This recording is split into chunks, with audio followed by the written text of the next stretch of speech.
नमस्कार, सेलिब्रिटी डॉक्टरमध्ये आपल्या सगळ्यांचं स्वागत. आज आपल्याबरोबर आहे असा एक खास चेहरा जो आपल्याला मालिकांमधून राधा या व्यक्तिमत्वाच्या माध्यमातून आपल्याला सगळ्यांना भेटायला आला. आपल्या सगळ्यांच्या मनात त्या व्यक्तिमत्वाने घर केलं. बरं, आपण सगळे तिच्याबद्दल बोलत असताना असं आवर्जून म्हणतो की अरे हो, नायिका असावी तर अशी. अर्थात तुम्ही ओळखलं असेल, आपल्याबरोबर आहे एक एव्हरग्रीन नायिका, अभिनेत्री श्रुती मराठे. सेलिब्रिटी डॉक्टरमध्ये तुझं खूप खूप स्वागत. थँक्यू. आणि विशेष वाटतं म्हणजे मालिकेनंतर लगोलग तुझे 3 चित्रपट आले आणि आणखीनही काही चित्रपट तुझे येत आहेत आणि वेगवेगळ्या भूमिकांमधून तू आम्हाला भेटतेस. पण जर या क्षणाला आत्ताचा गणपती बाप्पा मोरया जर विचारायचं ठरलं तर काय आम्हाला येत्या काळात बघायला मिळणार आहे? 11 डिसेंबरला माझी एक फिल्म रिलीज होती. ज्या फिल्मचं नाव आहे संघर्ष यात्रा. ती गोपीनाथ मुंडे यांच्यावर बायोपिक केलेली आहे. गोपीनाथ मुंडेंचं काम शरद केळकरनी केलेलं आहे आणि मी त्यात पंकजा मुंडे हे त्यांची भूमिका साकारते. पण राजकारणातलं एक मोठं व्यक्तिमत्व आहे ते आणि तसा त्यांचा संघर्षही मोठा राहिलेला आहे आणि तो संघर्ष यात्राच्या माध्यमातून तुम्ही पुढे आणताय. हे सगळं करत असताना त्यातले काही रेफरन्सेस दृश्य स्वरूपात मांडताना तुम्हाला त्यांच्या कुटुंबाशी बोलावं लागलं का? डेफिनेटली बोलावं लागलं. पंकजाताई कॉन्स्टंटली आमच्या टचमध्ये होत्या. काय त्याच्यामध्ये इन्क्लूड करायचं किंवा काय नाही करायचं हे बरंचसं त्यांनी सांगितलं. आणि राईट द एज फ्रॉम 22 आणि तोपर्यंत जोपर्यंत गोपीनाथ मुंडे साहेब गेले नाही तोपर्यंत त्यांचा अख्खा तो प्रवास दाखवलेला आहे आणि खूप छान दाखवला असं मला पर्सनली वाटतं. पण त्यातल्या त्यात पंकजा मुंडेंची भूमिका ती साकारत असताना पंकजाताईंशी तुझं बोलणं असायचं किंवा ह्या गोष्टी त्यामध्ये असायला हव्यात किंवा ह्या नको, तू असं कर, अशाही सूचना त्यांनी तुला केल्या? खरं सांगू विशाल, एकतर ना मला मुळात खूप टेन्शन आलं होतं. मला जेव्हा साकार, आमचे ज्या फिल्मचे डिरेक्टर आहेत, साकारनी सांगितलं की पंकजाताईचा रोल तू करशील का, तर मी म्हटलं रिअली, म्हणजे तुला खरंच वाटतं की मला करता येईल? तर त्यांनी मला एक गोष्ट खूप छान सांगितली जी पंकजाताईमध्ये आहे. त्या बोलताना खूप छान सॉफ्टली आणि नम्रपणे बोलतात. बरोबर. पण तुम्ही जर त्यांना पब्लिक प्लॅटफॉर्मवर उभं केलं तर ती सॉलिड आहे. आय थिंक मला पर्सनली असं वाटतं की त्यांच्यामध्ये एक वेगळा कॉन्फिडन्स येतो. त्यांची पर्सनॅलिटी खूप स्टँड आउट होते.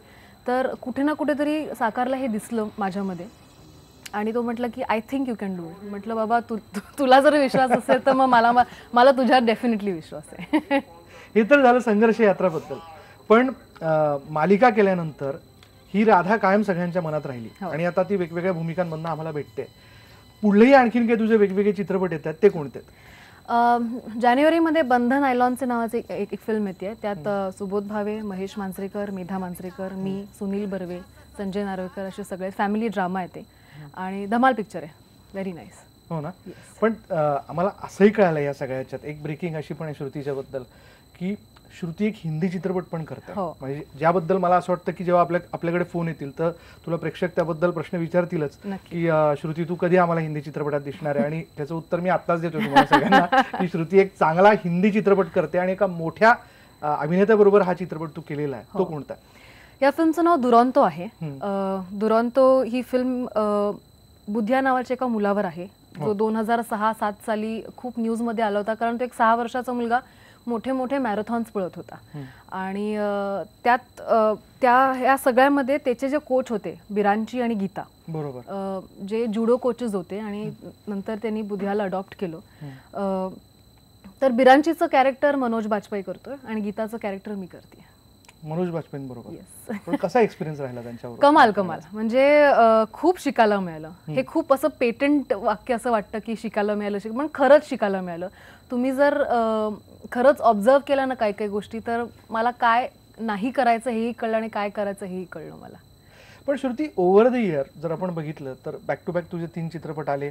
रमा माधव सारखा चित्रपट, त्यातली तुझी भूमिका, तुझा लुक, म्हणजे त्याबद्दल तर मला कॉम्प्लिमेंट द्यावीशी वाटते तुला की खरंच जर त्यातलं ते कॅरेक्टर म्हणजे तो जर काळ आत्ता असा असता तर त्यातली तू शोभतेस. थँक्यू. मला इनफॅक्ट स्टेट अवॉर्ड पण मिळालं रमा माधव या फिल्मसाठी आणि मला म्हणजे पहिलं अवॉर्ड माझं फिल्मसाठी आणि ते मला स्टेट मिळाल्यानंतर मला खूप बरं वाटलं. सो रमा माधव ही खूप स्पेशल फिल्म आहे माझ्यासाठी. पण ह्या वेगवेगळे सगळे चित्रपट करत असताना आयुष्यातही काही वेगळा बदल झाला या सगळ्या ह्याच्यात की बरंच म्हणजे मालिका म्हणजे डेली सोपच्या फॉर्ममध्ये आपण कायम अडकून राहतो. पण यामध्ये पुन्हा एक वेगळा अनुभव असतो चित्रपट या माध्यमात. Correct. तर यामुळे काही बदल झाले सगळे? खरं सांगू विशाल, मला ना आय फील व्हेरी फॉर्च्युनेट की मला वेगवेगळे प्रकारचे रोल्स करायला मिळाले. तुझी माझी लव्ह स्टोरीमध्ये एक अगदीच खूप यंग अशी मुलगी होती. रमा माधवमध्ये पेशवे हा काळ दाखवला होता. आता संघर्ष यात्रामध्ये एक रिअल लाईफ कॅरेक्टर करते मी. बंधन नायलॉनचं मध्ये एक टिपिकल बायको आहे मी. दुरांतोमध्ये एक लोअर मिडल क्लासची बायको दाखवली. सो ह्या सगळ्या गोष्टी मला अनुभवायला मिळाल्या जेव्हा मी ह्या सगळ्याचं शूटिंग करत होते. आणि ना मला एक म्हणता ना की you see life very closely. त्या सगळ्या कॅरेक्टर्समधनं ऍक्टिंग करताना मला अनुभवायला मिळालं. चाहत्यांचे फोन यायला सुरुवात झाली. श्रुती, आपण फोन घेऊयात. अहमदनगरवरनं जयश्री दळवी आपल्या बरोबर आहे. जयश्रीजी, आपला प्रश्न विचारा. हो, पहिल्यांदा श्रुती मराठे बोलायचं मला. त्या एक तर दिसायला खूप सुंदर आहे आणि त्यांची राधा ही बावरी सिरियल मी नियमित बघत होते, तर तेव्हापासूनच त्या मला खूप आवडायला लागल्या. तर माझे 2 प्रश्न आहेत की त्यांची सुरुवात कशी झाली म्हणजे अभिनयात यायला, आणि आता त्या परत सिरियल मध्ये कधी काम करणार आहेत, आणि त्यांचा आता नवीन जो येणारा पिक्चर आहे संघर्ष यात्रा तो आम्ही अवश्य बघणार आहे. तर त्यांना शुभेच्छा माझ्याकडून. नमस्कार, श्रुती बोलतीये. हो, त्यांनी तुला शुभेच्छा कळवलेल्या आहेत आणि त्यांनी असं विचारलं की नेमकी तुझी सुरुवात कशी झाली? खूप खूप बोलायला लागेल जर सुरुवातीपासून सांगायला गेलं तर. पण मी सुरुवात साऊथमधनं केली. मी 4 तमिळ चित्रपट केलेले आहेत आणि एक कन्नड फिल्म केलेली आहे. ते केल्यानंतर मग मी मराठीत आले. मराठीत सुरुवात म्हणजे सनई चौघडे या फिल्ममधनं झाली. त्याच्यानंतर अजून 2-3 फिल्म्स केल्या आणि मग राधाई बावरी ही मालिका केली. आपण पुढला फोन घेऊया. जालन्यावरनं अभय देशपांडे आपल्या बरोबर आहेत. अभयजी, आपला प्रश्न विचारा.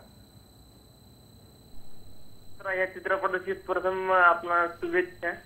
धन्यवाद. माझा प्रश्न असा आहे की आता पहिली मालिका आपली जी होती राधा ही बावरी, यामध्ये आम्ही बऱ्याचशा वेळेस बघितलंय, पण आता चित्रपट आपले खूप चालू आहेत, पण रोज टीव्हीवर बघण्यासाठी आम्हाला म्हणून नवीन काही मालिकेचं नियोजन आहे का? मालिका करायची नाही करायची मी अजून ठरवलं नाहीये. डेफिनेटली जर काहीतरी इंटरेस्टिंग आलं तर मी नक्कीच करीन, पण आता असं काहीच माझ्या डोक्यात नाही की करायची किंवा नाही करायची, असं काहीच नाहीये. आता प्लॅन काहीच नाहीये. आपण पुढला फोन घेऊयात. कोल्हापूरवरनं सागर गुरव आपल्या सोबत आहेत. सागरजी, आपला प्रश्न विचार. हा, नमस्कार सर. नमस्कार मॅडम. नमस्कार. पहिली गोष्ट तर आपली स्माइल खूप चांगली आहे. थँक्यू. पहिले 2 प्रश्न विचारत मॅडम तुम्हाला. पहिला प्रश्न आहे की तुम्हाला कधी आयुष्यात असा संघर्ष करावा लागला का, किंवा एखादं असं स्ट्रगलिंग करावं लागलं का त्या क्षेत्रात येत असताना, किंवा लाईफ मध्ये असा एखादा अनुभव? दुसरी गोष्ट, तुम्हाला असं भविष्यात कुठला ड्रीम रोल करायचा आहे का, तुमची इच्छा आहे त्या ठिकाणी जायची? आणि त्याला लागून एक छोटासा प्रश्न की नाटकामध्ये आपला प्रवेश कधी होणार आहे, किंवा नाटक करतही असाल पण जास्त करून नाटक आवडतो का सिनेमा? पहिला प्रश्न मी त्यांचं उत्तर देते की माझ्या आयुष्यात मला काही संघर्ष करायला लागला का. विशाल, मला मुळात असं वाटतं की प्रत्येक वेळेस संघर्ष हा पैशांच्या बाबतीतच नसतो. असंही नसतं की तुमच्याकडे पैसे नसतात मग तुम्ही किती स्ट्रगल केलं मग लंचला फक्त वडापाव खाल्ला, हा प्रत्येकाचा स्ट्रगल नसतो. स्ट्रगल एखाद्या कामापर्यंत पोहोचण्याचा सुद्धा असतो आणि तो स्ट्रगल प्रत्येकाला कुठल्या ना कुठल्या तरी परीने करायला लागतो. तो मलाही करायला लागला. मी पुण्यात राहत होते, कामासाठी मुंबईत यायला लागलं. छोटे छोटे स्ट्रगल आहेत, पण येस माझे पण काही स्ट्रगल होते. हो, तिथपर्यंत पोहोचणं हाही एक महत्त्वाचा विषय असतो आणि योग्य व्यक्ती मिळणं याच्या माध्यमातून आपल्याला हे सगळं करता. मुळात बॅकग्राऊंड काही नसल्यामुळे गायडन्स असं काही नव्हता. त्यामुळे प्रत्येक ह्याला आपणच काहीतरी एक्सपिरियन्स घेऊन काहीतरी आपण त्याच्यातनं शिकतो आणि मग पुढे जातो. सो हा प्रत्येकासाठी एक वेगळा स्ट्रगल असतो. स्ट्रगल हा प्रत्येकाच्या आयुष्यात आहे. पुण्यावरनं फोन आहे. पुण्यावरनं अक्षय दानखेले आपल्या बरोबर आहेत. अक्षयजी, आपला प्रश्न विचारा. Hello Shruti ma'am. नमस्कार. श्रुती मॅम, मी तुमचा आता रिसेंटली मूवी मुंबई पहिला. खूप आवडली मला मूवी. थँक्यू. तर मॅडम, मी पण आता सध्या ऍक्टिंगचं कामच करतोय. मला तुमच्याबरोबर थोडं काम करायला खूप आवडेल.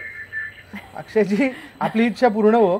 त्यांनी खरं तर तशी त्यांची इच्छा व्यक्त केलेली आहे.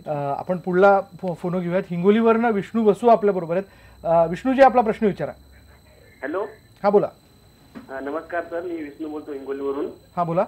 नमस्कार ताई. नमस्कार ताई, तुम्हाला तुमच्या चित्रपटात समोरच्या शुभेच्छा म्हटलं. थँक्यू. ताई, माझा प्रश्न असा होता की आपलं तुम्ही जे समोर पिक्चर मध्ये कोणती भूमिका घेतली आणि तुम्ही सर्वात पहिले कोणता पिक्चर काढला होता? मला असं वाटतं विष्णूजी आत्ताच त्यांनी सांगितलं की दक्षिणेपासून म्हणजे साऊथमध्ये त्यांनी बरेचसे चित्रपट केले आणि त्यानंतर आता त्यांचे वेगवेगळे चित्रपट बघायला मिळणार आहेत आपल्याला. त्यातल्या त्यात संघर्ष यात्रा मला असं वाटतं की लगेच आहे. हा, तो चित्रपट तुम्ही नक्की बघा आणि त्याबद्दलच्या कॉम्प्लिमेंट त्यांना कळवा.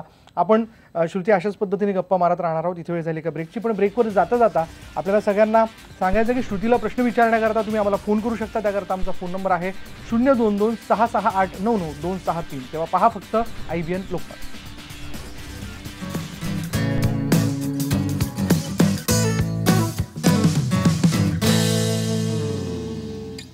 आज सेलिब्रिटी डॉक्टरमध्ये आपण गप्पा मारतोय श्रुती मराठे बरोबर. श्रुती आपल्या बरोबर आहे. श्रुती, पुन्हा एकदा आपण संघर्ष यात्राबद्दल बोलूयात. पंकजा मुंडे जे आता आपण त्यांना राज्याचे मंत्री म्हणून सगळे बघतोच आहे वेगवेगळ्या माध्यमातून, ती भूमिका करत असताना काय म्हणजे काय फिलिंग होतं? हे सगळं काय करावं लागलं? वेगळा काही अभ्यास करावा लागला यासाठी? कुठलाही रिअल लाईफ कॅरेक्टर तुम्हाला जर करायचं असेल तर तुम्हाला त्या व्यक्तीचा अभ्यास थोडासा करायलाच लागतो. ती व्यक्ती कशी बोलते, ती व्यक्ती कशी चालते, त्या व्यक्तीची पर्सनॅलिटी कशी आहे. मला अनफॉर्च्युनेटली पंकजाताईंना भेटता नाही आलं कारण त्या खूप बिझी होत्या आणि आमचं शूटसुद्धा खूप पटकन सुरू झालं. पण मी त्यांचे काही व्हिडिओज बघितले आणि साकारचा बऱ्यापैकी रिसर्च झाला होता त्यांच्या, कारण साकार मी खूप मीटिंग्स केले होत्या पंकजाताईबरोबर विथ द स्क्रिप्ट. तर साकारने सांगितलं की त्या ना खूप फॅमिली पर्सन आहेत, मग त्यांना खूप प्रेम आहे त्यांच्या फॅमिलीबद्दल. गोपीनाथ मुंडेंवर तर शी वॉज व्हेरी पॉझिटिव्ह अबाउट हिम. तर आणि त्यांची पॉलिटिकल जर्नी जेव्हा सुरू झाली तेव्हा प्रत्येक स्टेपवर गोपीनाथ मुंडेंनी त्यांना साथ दिलेला आहे. सो हा त्यांचा प्रवास तुम्हाला फिल्ममध्ये नक्कीच बघायला मिळेल. हो, आणि त्यांना त्यांच्या मुलीबद्दल एक सार्थ अभिमान होता जो मला असं वाटतं ह्या सगळ्या तो आपल्याला बघायला मिळेल. आपण फोन घेऊयात. बुलढाण्यावरनं शिवाजी भोसलेंचा फोन आलेला आहे. शिवाजी, आपला प्रश्न विचारा. ताई नमस्कार. ताई नमस्कार. ताई मी शिवाजी भोसले बोलतो. हा बोला. हा बोला दादा बोला. हा ताई, तुम्ही फार संघर्षातनं वर आला तर तुमचा संघर्ष यात्रा पिक्चर हा चांगला जाऊ या आमची देवाच्या इच्छा आहे. Thank you so much. नक्की पहा. ताई एक प्रश्न तुम्हाला अजून आहे. हा बोला. बरं, मराठा समाजावर एक पिक्चर करा. माझ्यासारखे मराठा समाज खूप कुठंच सवलत नाही आहे. अगदी शिवाजी, आपला मुद्दा कळाला. वेगवेगळे विषय असतात आणि ते विषय जर मला असं वाटतं की एका चांगल्या दिग्दर्शकाच्या माध्यमातून त्याची योग्य पद्धतीने मांडणी करून त्यांच्यासमोर आले तर त्या निश्चितपणे त्या विषयाला धरून काम करतील. आपण पुढला फोन घेऊयात. पुण्यावरनं विनोद सातव आपल्या बरोबर आहेत. विनोदजी, आपला प्रश्न विचारा. नमस्कार. हा बोला. नमस्कार. नमस्कार श्रुती मॅडम. नमस्कार. आपण रमा माधव मध्ये केलेली भूमिका खूप छान होती. थँक्यू. आणि मुंबई पुणे मुंबई 2 मध्ये तुम्ही मुक्ता बर्वेला झापता, तसं तुम्ही खरंच झापता का तुमच्या सहकलाकारांना? नंबर 1. नंबर 2, तुम्ही पुण्याच्या क्रिकेटच्या टीम मध्ये होतात की सेलिब्रिटीच्या. हो. आणि तुम्ही खूप डॅशिंग आहात असं आमच्या कानावर बातमी आलेली. तर तसा काही किस्सा तुमच्या आजूबाजूला घडलाय का? तुमच्या डॅशिंगपणामुळे कोणी तुम्हाला आता घाबरतं का? हे ऐकायला रसिकांना आवडतं. धन्यवाद. अगदीच त्यांनी मुद्द्याला हात घातला. नाही, कोणी घाबरतं का मला हे मला माहित नाहीये. पण हो, मी माझ्या को ॲक्टर्स बरोबर खूप प्रेमळ असते. माझं असं कधी झालं नाही की माझं कुठल्याही माझ्या को ॲक्टरवर पटलं नाहीये का, असं कधीच झालं नाहीये. बरोबर. सो आय डोंट नो असं का, बिकॉज मी मुक्तावर ओरडते आणि मी तिला झापते फिल्ममध्ये म्हणून त्यांना असं वाटत असेल, पण तसं काहीच नाहीये. आणि खेळातला सहभाग म्हणजे तू तुझ्या कॉलेजमध्ये असताना अशाच पद्धतीने? मी बास्केटबॉल प्लेअर होते कॉलेजमध्ये आणि आता MBCL जे क्रिकेट लीग आपल्या ऍक्टर्सची सुरू झाली त्याच्यामध्ये पुण्यामधनं मी खेळत होते. आणि स्पोर्ट्स मला भयंकर होतात कारण मी लहानपणापासून स्पोर्ट्स खेळते. सो मी खूप एन्जॉय केलं क्रिकेट. म्हणून ती आवड इथे कनेक्ट झाली. श्रुती, आपण आणखीन बोलणार आहोत. इथे वेळ झाली का ब्रेकची. ब्रेक घेऊयात आणि ब्रेक नंतर पुन्हा एकदा अशाच पद्धतीने या गप्पा रंगत जाणार आहेत. आम्ही आपल्या तुम्हा सगळ्यांच्या फोनची वाट बघतोय, प्रश्नांची वाट बघतोय. फोन करा, पहा फक्त IBN लोकमत.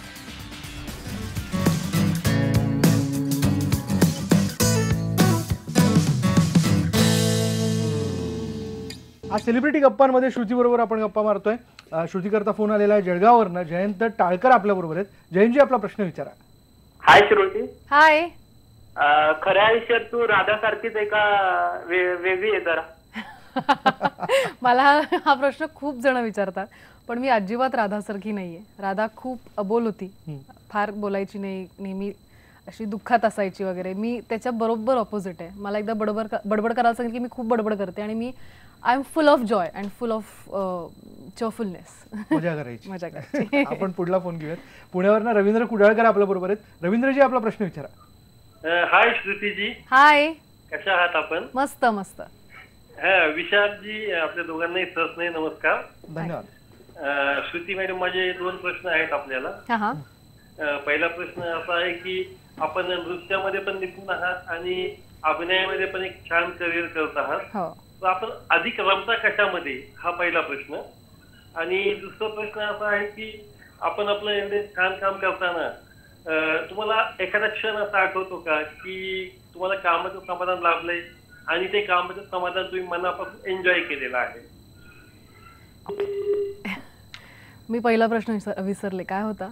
त्यांचा पहिला प्रश्न होता की तू अभिनय करताना दिसते आणि नृत्य देखील करतात, त्यात नेमकं तू कशात जास्त रमते? दोन्हीमध्ये, कारण दोन्ही खूप वेगवेगळ्या गोष्टी आहेत आणि मला दोन्ही गोष्टी मनापासून आवडतात. मी जेव्हा नाचते तेव्हा बिंदास नाचते आणि जेव्हा ऍक्टिंग करते तेव्हा डेप्थ मध्ये जाऊन ऍक्टिंग करते. सो मला दोन्ही भयंकर आवडतं. आणि त्यांचा दुसरा प्रश्न होता की एवढ्या सगळ्या वेगवेगळ्या भूमिका करत असताना ज्यावेळेस तू निवांत बसतेस, असं वाटतं की समाधान लाभतं त्या क्षणाला की हा, हे जे मी केलंय त्याला मी 100% देण्याचा प्रयत्न केला, मी समाधानी म्हणून? करेक्ट. मला रमा माधवच्या बाबतीत तसं झालं होतं की माझी भूमिका खूप छोटी होती त्याच्यामध्ये, पण मी जितकी केली ती केल्यानंतर मला असं वाटलं की काहीतरी चांगलं केलं असं मला वाटत होतं. क्या बात आहे, क्या बात आहे. चलो, तुला खूप खूप शुभेच्छा. पण जाता जाता पुन्हा एकदा तुला आपल्या दर्शकांना काही सांगायचं, कारण आता संघर्ष यात्रा हा चित्रपट तुझा येतो. येस, 11 डिसेंबरला संघर्ष यात्रा ही फिल्म येते. ही फिल्म BJP चित्रपट युनियननी आणि ओम सिद्धी विनायक मोशन पिक्चर्सनी प्रोड्यूस केलेली आहे. तर माझी कळकळीची विनंती आहे सगळ्यांना की प्लीज ती फिल्म चित्रपटगृहात जाऊन बघा. तुम्हाला नक्की आवडेल, कारण गोपीनाथ मुंडे यांना खूप मोठा सपोर्ट होता. तर आय एम व्हेरी शुअर की सगळ्यांनी ही फिल्म नक्की आवडेल. क्या बात आहे. तुला खूप खूप शुभेच्छा आणि अशाच पद्धतीने वेगवेगळ्या भूमिकांच्या माध्यमातून तू आम्हाला भेटत राहा. नक्कीच. ही ऊर्जा कायम राहते. Thank you so much. धन्यवाद. या छानशा गप्पांनंतर आज सेलिब्रिटी गप्पांमध्ये आपण इथेच थांबणार आहोत. पहा फक्त IBN लोकमत.